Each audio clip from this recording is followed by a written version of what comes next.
દાહોદમાં સુખસર અને લીંબડી તાલુકો જાહેર થયા બાદ હવે દેવગઢ બારિયા પ્રાંત કચેરી ખાતે આવેદન આપી દેવગઢ બારિયાને જિલ્લાનો દરજ્જો આપવા માટેની માંગ કરાઈ। આ તારીખ 26/9/2025 શુક્રવારના રોજ બપોરે 3 કલાકે દેવગઢ બારિયા તાલુકામાં આવેલા ગ્રામ પંચાયતના સરપંચ તથા ગ્રામજનો ભેગા મળી અને રજૂઆત કરવા પ્રાંત કચેરી ખાતે પહોંચ્યા હતા। દેવગઢ બારિયાને જિલ્લો જાહેર કરવાની માંગ કરવામાં આવી છે।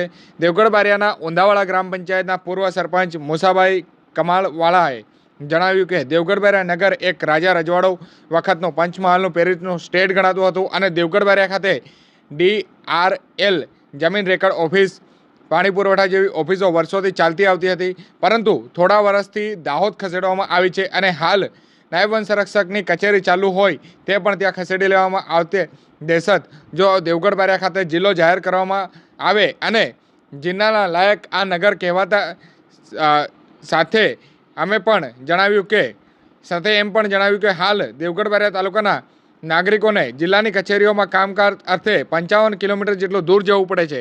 જો જિલ્લો જાહેર કરવામાં આવે તો આસપાસના વિસ્તારોની ભોળી જનતાને રાહત મળી રહેશે તેવી માંગ સાથે આવેદનપત્ર આપી અને દેવગઢ બારિયાને જિલ્લાનો દરજ્જો આપવા માટેની માંગ કરાઈ છે।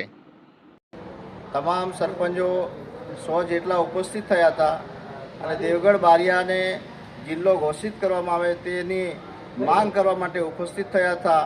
કેમ કે દેવગઢ બારિયા એક પેરિસ ગામ છે, રાજા રજવાડાનું ગામ છે। તમામ ઓફિસો દેવગઢ બારિયામાં અમારી હતી। ડીઆરઆઈની ઓફિસ એ અમારી દાહોદ જતી રહી અને પાણી પુરવઠાની પણ ઓફિસ અમારી દેવગઢ બારિયામાંથી એ પણ દાહોદમાં જતી રહી। ઉપરાંત અમારી ફોરેસ્ટ ડિવિઝન આજે દેવગઢ બારિયામાં છે। અગર આ જિલ્લો ના બને તો આવી તેવી ઓફિસ ફરી અહીંથી જતી રહેવાની અમને એક ડર છે। માટે કરીને દેવગઢ બારિયા પેરિસ ગામ છે તો અમારા દેવગઢ બારિયાને જિલ્લો ઘોષિત કરવામાં આવે તો આજ રોજ અમે તમામ સરપંચો ઉપસ્થિત થઈને પ્રાંત સાહેબને આવેદનપત્ર આપીએ છીએ।